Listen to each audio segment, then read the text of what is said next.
I'm Pablo Cruz, and welcome to Flashback, the show that looks back at popular TV shows from the 1960s. Tonight, we'll look at 3 short clips from shows which all incorporated the topic of personal financial statements into their storylines. Wow, even back then, I guess people wanted to know what they were worth. Let's get started with our first flashback. In this 60s classic, we'll look at the basic presentation principles for personal financial statements. Get ready for laughs as we visit that magical housewife and her adoring hubby in Bewitching.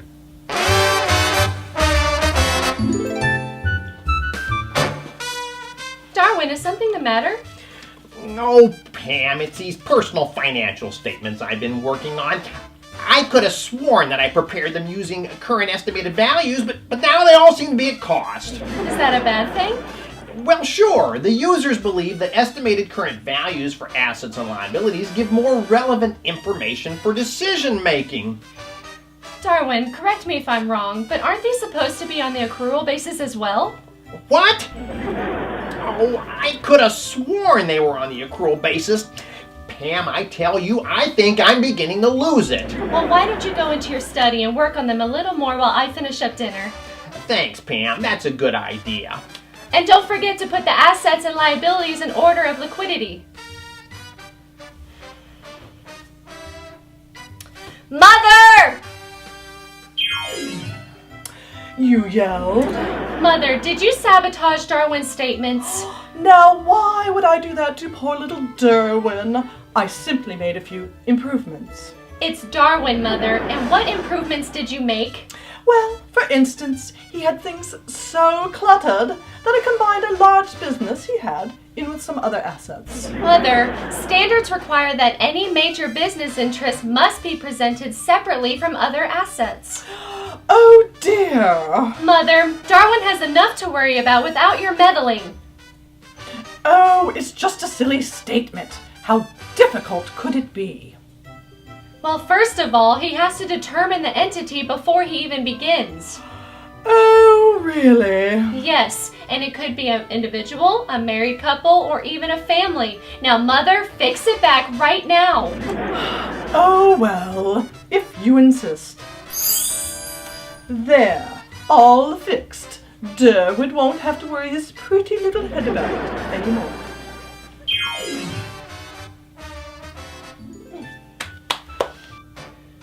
Wow, that situation was a bit hairy, but the statements are fixed. I'm not sure how I did it, but they're correct now. Mother. Pam, what's the matter? Nothing, dear. Hold still.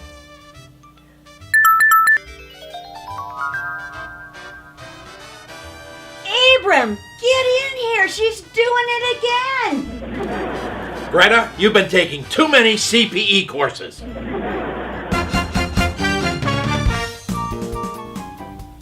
I wonder what I'd look like with hair like that. No, it's not a good idea. Hey, I'm sure Darwin knows that disclosures are required for those statements as well, but let's move on to our next topic. It's time to look at some of the common procedures required when preparing personal financial statements. To do this, we'll peek in on those crazy castaways on Gilligan's Island.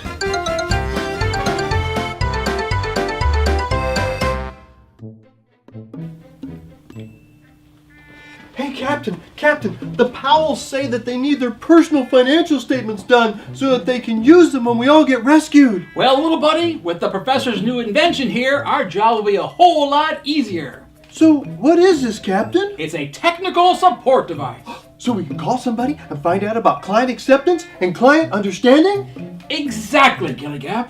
But, Captain, I really don't think we have to worry about having the Powells as clients. Have you considered they may not have integrity?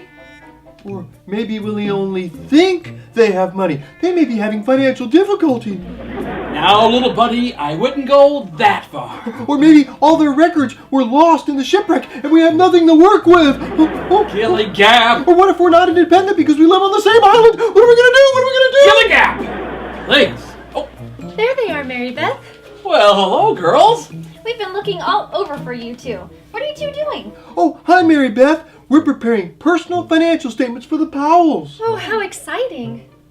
Well, but as usual, Gilligap is trying his best to mess it up.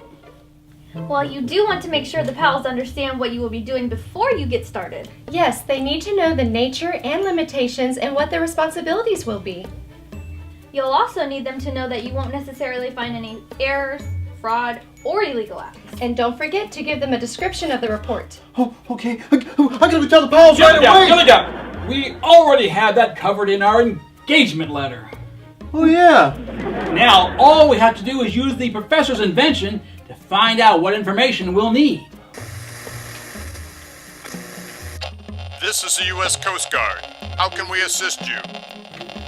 That's not technical support. This thing doesn't work. No, this is great. Don't you understand? This is the U.S. No, it Coast isn't. Guard. The Coast Guard doesn't know anything about preparing personal financial statements. Don't you How can see, we Gilligap? assist We can use this to call for help. We'll all be rescued. Rescued? Hollywood, here I come. Rescue! Oh, boy! Well, look at the bright side, Captain. And what's that, Gilligap? We'll have a lot more time to get these statements completed. Gilligap!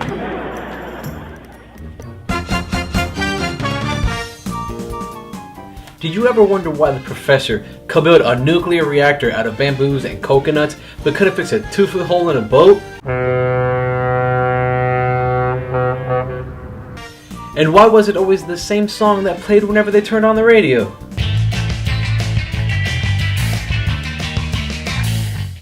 Ugh, my head is spinning. Fortunately, we do have answers for most issues for compilations and reviews of personal financial statements. In our final clip, we'll look at some compilation issues as two Cocoa Beach accountants get help from their magical friend in I Dream of Jean.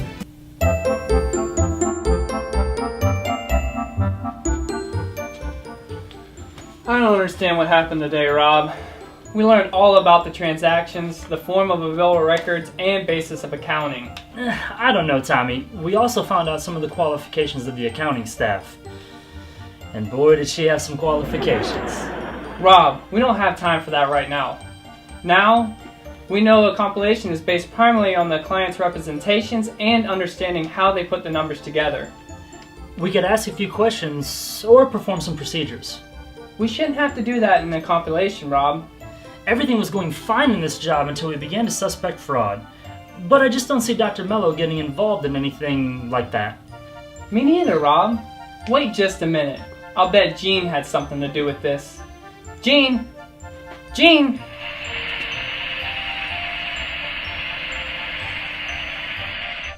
Ooh!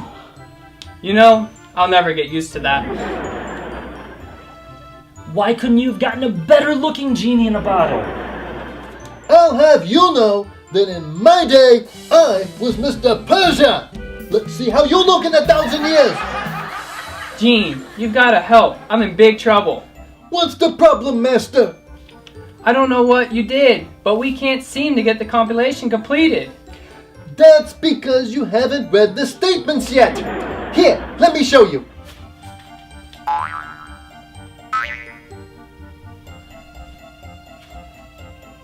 You have to look for obvious material errors. Like what, Jean? Like maybe we shouldn't have taken on this engagement. Rob! Oh, just the major things like accounting principles, estimated income taxes, accrual accounting, and proper current values.